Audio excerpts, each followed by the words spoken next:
Rogers with Threshold HR. My associate, Stephanie Palele, retired. And I'm very happy to be talking about talent development today. How many of you plan to hire or have clients who are planning to hire during the year? Okay, so let's talk about, let me get started here.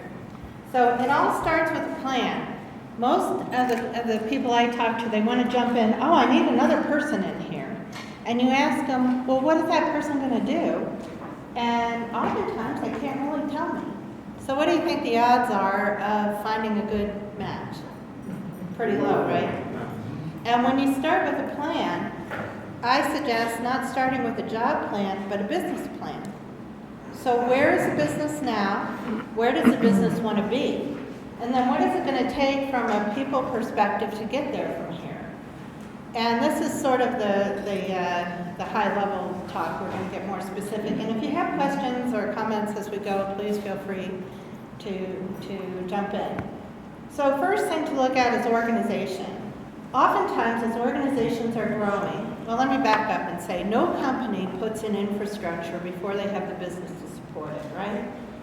So as a company is growing, the people management infrastructure probably isn't there until they reach some sort of pain point where they find out, oh my gosh, I got to do something about this because people are falling all over each other, nobody knows who's responsible for what, and nobody knows who they report to often.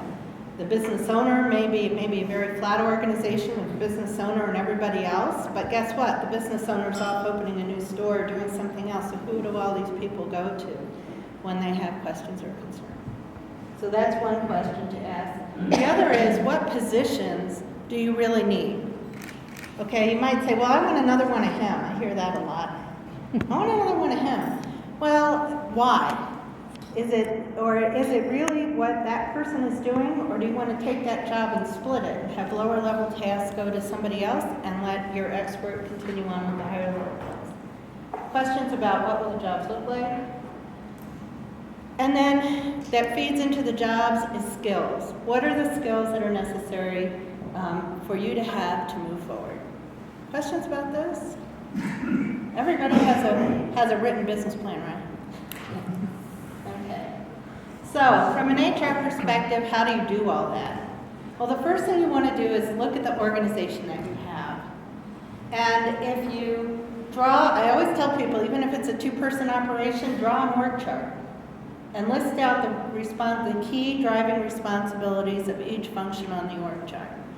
So, if somebody is doing finance and HR, say, list out the key responsibilities. One of the HR responsibilities may be hiring, maybe procuring benefits, on and on. The finance may be doing the books, filing taxes, whatever it is. So you have a clear understanding of who's responsible for what now. And then are there functions that we need but don't have? Like marketing tends to be one of those, right? We say, okay, we're doing well, we have all our materials, we know what our products are, but we need some marketing expertise. So that's a function that we need but don't have, and we'll get to how we fill that in a minute. And what key skills do we have now, both technical and managerial? People tend to focus, when they think of organization development, they tend to focus on managerial skills. But what technical skills do we need if we want to have a new product or go into a new line of business or approach a different sort of customer? Do we have the skills in-house that we need to do that? Or is this something that we need to build?